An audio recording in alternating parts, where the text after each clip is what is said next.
Dear student, आज हम PMC unit 12 जो है वो पढ़ेंगे, जो स्पोर्ट एंड मूवमेंट पे कंसिस्टेड है। जैसे कि आपको पता है कि पीएमसी ने जो सिलेबस अनाउंस किया है वो तमाम जो बोर्ड्स की बुक्स हैं या प्रोवेंस की बुक्स हैं, केपीके, बलूचिस्तान, सिंध, पंजाब और फेडरल की बुक जो है उन सब को मिला के उन्होंने टेस्ट बनाया लास्ट ईयर से। तो अब हम जितने भी लेक्चर जो हैं वो डिस्कस करेंगे वो तमाम के तमाम इन बुक्स से ही मटेरियल लेके उसको कंबाइन करके कम्प्रीहेंसिव किस्म का लेक्चर जो है वो हम डिलीवर करेंगे, जो आपके सामने होगा। तो आज हमारा जो टॉपिक है वो स्पोर्ट्स एंड मूवमेंट है। इसमें बोन एंड कार्टिलेज जो है पहला लेक्चर जो है हमारा इस पे कंसिस्टेड है। उसके बाद बाकी रिमेनिंग जो वो लेक्चर 2 के अंदर जो है वो सिलेबस आएगा। अब बेटा कनेक्टिव टिश्यूज़ जो हैं, क्योंकि बोन और cartilage they are the example of connective tissues. Connective tissues वो टिश्यूज़ होते हैं जिसमें डिफरेंट काइंड्स के टिश्यूज़ आपस में मिल के एक कनेक्टिव टिश्यूज़ जो हैं बनाते हैं। जैसे कि दो तरह के मेन टाइप्स हैं, एक को हम कहते हैं कनेक्टिव टिश्यूज़ प्रॉपर और एक स्पेशल कनेक्टिव टिश्यूज़ कहलाते हैं। जो प्रॉपर हैं इसमें लूज कनेक्टिव टिश्यू है जिसके एग्जांपल जो एडिपोज टिश्यूज़ होते हैं, जबकि डेंस कनेक्टिव टिश्यूज़ में टेंडन्स और लिगामेंट्स जो हैं वो शामिल हैं, जो कि बोन्स को बोन के साथ और टेंडन्स जो होते हैं वो मसल को बोन के साथ अटैच करते हैं। स्पेशल कनेक्टिव टिश्यूज़ में भी फिर दो तरह के टिश्यूज़ हैं। एक को हम कहते हैं स्पोर्टिव कनेक्टिव टिश्यूज़ जिसमें बोन और कार्टिलेज है, और यही हमारा आज का लेक्चर भी है। जबकि दूसरे जो हैं वो फ्लूइड कनेक्टिव टिश्यूज़ हैं जिसमें ब्लड और लिम्फ जो है वो शामिल होता है। बोन्स बेटा, इसमें वैरायटी ऑफ टिश्यूज़ जो हैं वो शामिल होते हैं, जिसमें बोन टिश्यूज़ हैं, बोन सेल जिनको हम कहते हैं, कार्टिलेज है, फाइब्रस कनेक्टिव टिश्यूज़ इसमें आ जाते हैं, ब्लड है, और ब्लड के साथ साथ इसमें नर्व टिश्यूज़ जो हैं वो भी शामिल होते हैं। अब ज़रा हम देखते हैं कि बोन जो है साइंटिफिक स्टडी जो कि बोन और कार्टिलेज की स्ट्रक्चर और उसके फंक्शंस जिसमें हम पढ़ते हैं, that is called as osteology. जैसे कि आप जानते हैं ऑस्टन का वर्ड जो है वो बोन के साथ, बोन सेल्स के साथ जो है वो रिलेट किया जाता है, तो उसी से ये ब्रांच जो है डेवलप करती है। तो बोन जो है, जैसे लॉन्ग बोन जो है उसको हम दो पार्ट्स में डिवाइड करते हैं। एक एपीफाइसिस है, और जो लॉन्ग पार्ट सेंट्रल पार्ट होता है, जो मिडल हिस्सा जो है उसको हम डायाफाइसिस कहते हैं। हर बोन की डिस्टल और प्रॉक्सिमल पार्ट जो है, जो कि टर्मिनल पार्ट्स होते हैं, उनको एपीफाइसिस कहते हैं, और उन दोनों एपीफाइसिस के दरमियान में जो हिस्सा है वो डायाफाइसिस जो है वो कहलाता है। अब अगर हम बोन को देखें तो बोन जो है उसके अंदर जो है वो एक कैविटी होती है जिसके अंदर येलो बोन मैरो सेल्स होते हैं, जो कि मेनली फैट्स पे कंसिस्टेड होते हैं। अगर हम बोन को टर्मिनोलॉजी या बोन जो है उसकी स्ट्रक्चर को देखते हैं तो बोन की जो आउटरमोस्ट कनेक्टिव टिश्यूज़ की लेयर है, जैसे ये आउटरमोस्ट लेयर होती है, ये पेरिओस्टियम कहलाती है। ये जो पेरिओस्टियम है इसके इनर साइड पे, यानी कि inner to the periosteum, that is called endosteum. Endosteum जो होता है बेटा ये inner part of the bone होता है, और एंडोओस्टियम फिर उसके आगे दो पार्ट्स हैं, यानी कि उसको फर्दर क्लासीफाई किया जाता है into the compact bone and spongy bone. They are the part of एंडोओस्टियम।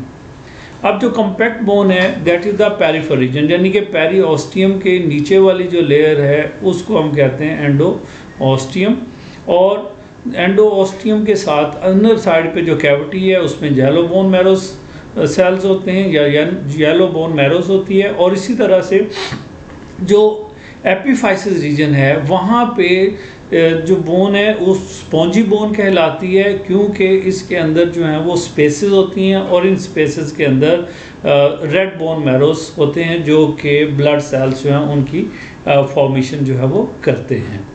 तो ये इंटरनल स्ट्रक्चर है। इसी स्ट्रक्चर को अगर आप थोड़ा सा और फर्दर आप देखना चाहते हैं बेहतर तरीके से, तो ये आपको नज़र आ रहा है, ये जो आउटरमोस्ट है ये हाईलाइन कार्टिलेज होती है। इसके नीचे जो है ये, क्योंकि यहाँ से सेक्शन लिया गया है तो नीचे एंडो वाला पोर्शन है, एंडो जो है ऑस्टियम, उसके अंदर फिर अगर आप फर्दर देखते हैं तो that is the compact bone. Compact के बोन के अंदर आप देखते हैं तो ये स्पॉन्जी बोन है जिसमें बहुत सारे स्पॉन्जी सेल्स जो है वो मौजूद हैं, और फिर इनके अंदर रेड बोन मैरो सेल्स होते हैं। इस वाले सेक्शन में आप देखें तो ये कैविटी एंडोऑस्टियम जो है उसके इनर साइड पे यानी कम्पैक्ट बोन के अंदर कैविटी है जहाँ पे येलो बोन मैरोस हैं, और ये जो आउटरमोस्ट कनेक्टिव टिश्यूज़ की लेयर हमने कहा था जो कि पेरिओस्टियम प्रेजेंट है, ये जो है ये कम्पैक्ट बोन का रीजन है जिसको हम कम्पैक्ट बोन कहते हैं। ये उसके अंदर उस तरह से होती है। बहुत सारे MCQs जो हैं वो बनते हैं कि मसल जो हैं they are connected with the bone by through the tendons, और टेंडन्स जो होते हैं वो कम्पैक्ट बोन के साथ कभी भी कनेक्ट नहीं करते but they are connected with the outermost connective tissues जो कि पेरिओस्टियम कहलाता है, तो पेरिओस्टियम के साथ वो अटैच करते हैं। इसी तरह से अगर हम कम्पैक्ट बोन को देखें तो कम्पैक्ट बोन के अंदर एक सिस्टम है जिसको हम हैवर्सन सिस्टम कहते हैं। हैवर्सन सिस्टम जो है ये किनाल्स हैं जो कि सर्कुलर किनाल्स होती हैं, ये आपको नज़र आ रही हैं, बहुत सारी हैं हैवर्सन सिस्टम, जिसमें सराउंडिंग बाय लिमेलिस आपको नज़र आ रही हैं, ये लिमेलिस हैं उनके दरमियान में, और फिर लोकिनीस हैं उसके साथ कनालिक्यूलिस जो होती हैं वो प्रेजेंट्स होती हैं। ये आपको अलग-अलग हम ज़रा उसको डिस्कस करते हैं। सबसे पहले हैवर्सन केनाल्स हैं। हैवर्सन केनाल ये पूरा एक सर्कल, ये पूरी एक हैवर्सन केनाल है, ये देखें ये इस तरह से सर्कुलेट की हुई है, ये यहाँ भी आपको नज़र आ रही है सेक्शन के अंदर भी। तो बोन जो है इसमें न्यूमरस राउंडेड केनाल्स प्रेजेंट होती हैं। इसके बाद सेकंड आप देखें हैवर्सन लिमेलिस, ये आपको एक लिमेली नज़र आ रही है। अब इसी तरह से ये सेकंड है, ये थर्ड है, यानी कि हर सर्कुलर जो सिस्टम बना रहा है ऑस्टियन जो बन रहा है उस ऑस्टियन के अंदर एक लिमेलिस प्रेजेंट है, ये सराउंडेड है, इसमें बोन प्लेट्स और बोन सेल्स होते हैं, और इसका जो मैट्रिक्स है उसमें कोलेजन भी होता है, और कोलेजन के अंदर कैल्शियम जो है वो डिपॉजिट होता है जिसकी वजह से ये हार्ड बोन का पार्ट बनती है। फिर लिकोनाई जो है वो बेसिकली स्पेसेस होती हैं इनके दरमियान में, ये जैसे आपको नज़र आ रही हैं, तो लिकोनाइज ये जो हैं ये वाली स्पेसेस हैं जो कि सेंटर में कम्पैक्ट बोन जो है उसके अंदर होती हैं, और फिर इनके अंदर ही जो ऑस्टियोसाइट्स होते हैं, जो बोन मैच्योरिंग सेल्स होते हैं, वो इनके अंदर डिपॉजिट होते हैं जो कि बोन जो है उसकी फॉर्मेशन करते हैं।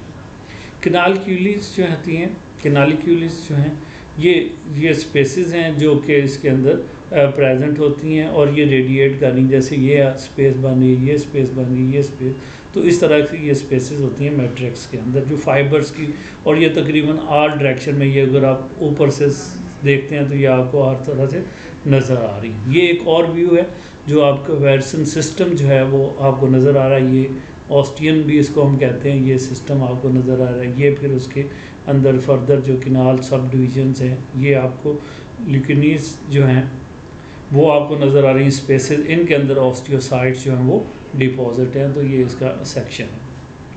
अब बेटा बोन जो होती हैं, अगर हम बोन का मैट्रिक्स या बोन को देखें, या दूसरे लफ्ज़ों में द कंपोजिशन ऑफ बोन, तो बोन की कंपोजिशन में 70% इनऑर्गेनिक मैटर होता है जिसमें कैल्शियम फॉस्फेट, कार्बोनेट और दूसरे जो सॉल्ट्स हैं, इनऑर्गेनिक सॉल्ट्स होते हैं वो डिपॉजिट होते हैं, जिनकी वजह से बोन जो है वो कम्पैक्ट हार्ड होती है, और इसी वजह से हम कहते हैं कि ये रिजर्वायर भी है मिनरल्स का, यानी कि मिनरल्स इसमें डिपॉजिट होते हैं, और होम्योस्टेसिस जो है उसको मेंटेन करने में ये इंपॉर्टेंट रोल प्ले करती है, क्योंकि जब ये एक्स्ट्रा मटीरियल होते हैं तो बोन में डिपॉजिट होते रहते हैं, जब बोन को जो रिक्वायर्ड होते हैं बॉडी को तो फिर ये वहाँ से रिमूव होते हैं।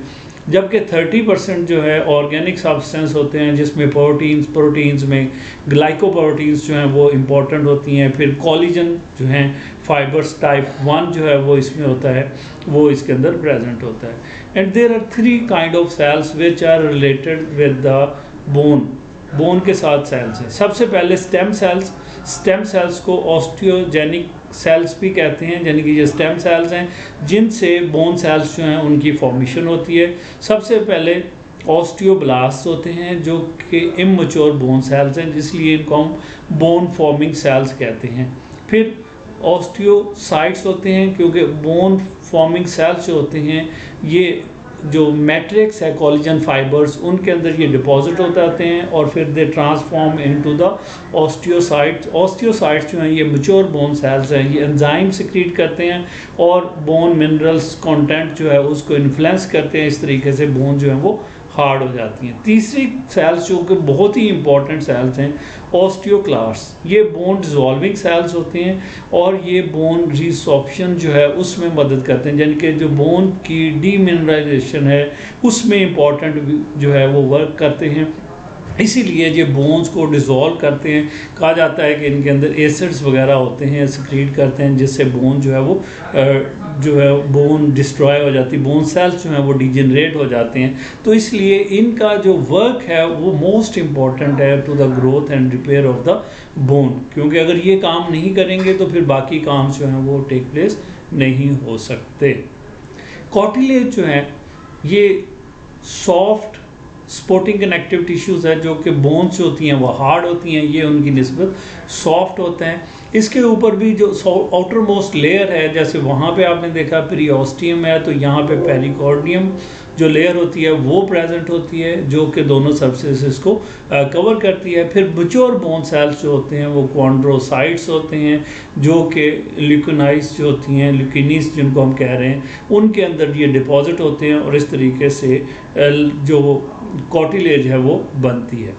कार्टिलेज की फिर 3 टाइप्स होती हैं बेटा। एक हाईलाइन कार्टिलेज है जो कि बोन्स के एंड के ऊपर होती है, फिर नोज में और इसी तरह से लेरेंक्स में, ट्रिकिया के अंदर प्रेजेंट है। सेकंड फाइब्रो कार्टिलेज है जो वर्टिब्री और कार्टिलेज ऑफ नी जो है वहाँ पे प्रेजेंट होती है, यानी कि जो नी का जॉइंट होता है वहाँ पे फाइब्रो कार्टिलेज वो कैप्सूल बनाती है। इसी तरह इलास्टिक कार्टिलेज जो है वो ईयर फ्लैप जो है हमारा और एपिग्लोटस जो है वहाँ पे प्रेजेंट होती है। तो इसके अंदर भी एमसीक्यूज़ जो है वो पूछा जा सकता है।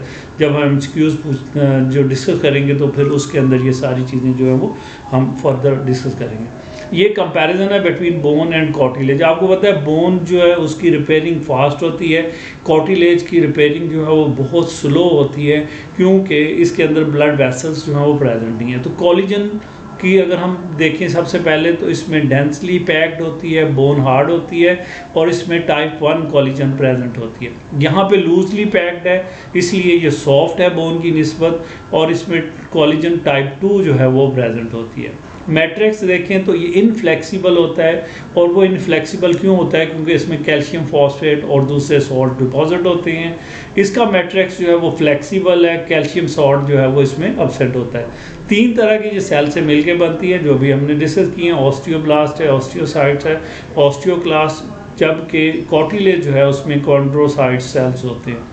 ब्लड वेसल्स जो है वो रिचली सप्लाइड होती हैं, क्योंकि बोन जो है वास्कुलर इन नेचर है, उसमें ब्लड जो है वो मूव कर रहा होता है, जबकि ब्लड कैपिलरीज जो कार्टिलेज है इस पे अपसेट होती है। तो इस वजह से एक एमसीक्यूज भी आया था कि फूड सप्लाई जो है दैट इज़ जो कि कार्टिलेज को होती है वो थ्रू डिफ्यूजन होती है, क्योंकि कैपिलरीज जो हैं वो इसके अंदर पेनिट्रेट नहीं करती, जबकि ये non vascular in bone marrows, इसमें येलो बोन मैरोज भी प्रेजेंट है, रेड बोन मैरोज भी यहाँ, जबकि ओनली एब्सेंट है, सिर्फ एक ही तरह की जो है वो बोन मैरोज कोई भी इसमें प्रेजेंट नहीं है। मिनरल्स, इसमें मिनरल डिपॉजिट हैं, जैसे मैंने पहले ही आपको बता दिया, इसमें मिनरल डिपॉजिट नहीं होते। एक्सटर्नल कवरिंग जो है पेरियोस्टियम होती है बोन के अंदर, और इधर पेरिकार्डियम जो है कॉन्ड्रोसियम जो है वो यहाँ पे मौजूद होती है। फंक्शन में दोनों का फंक्शन जो है वो सपोर्ट प्रोवाइड करता है, but it also provide the flexibility to the cell जो है वो प्रोवाइड करता है। तो आज के लिए हमारा इतना ही लेक्चर था। इंशाल्लाह नेक्स्ट टाइम जो अगला लेक्चर होगा वो जॉइंट्स के पे कंसिस्टेड है। आप कीप वॉचिंग द वीडियोस, आप चैनल जो है उसको सब्सक्राइब करें, और इंशाल्लाह आपका इंटरेस्ट का लेक्चर्स जो होंगे वो यहाँ पे मैं ऐड करता रहूँगा, और आप उनको सुनेंगे तो इंशाल्लाह, क्योंकि इसमें तमाम जो बुक्स हैं जो कि रिकमेंडेड बुक्स हैं उनको मैंने फॉलो करके लेक्चर जो है उसको कम्प्रीहेंसिव लेक्चर बनाता हूँ। Thank you very much.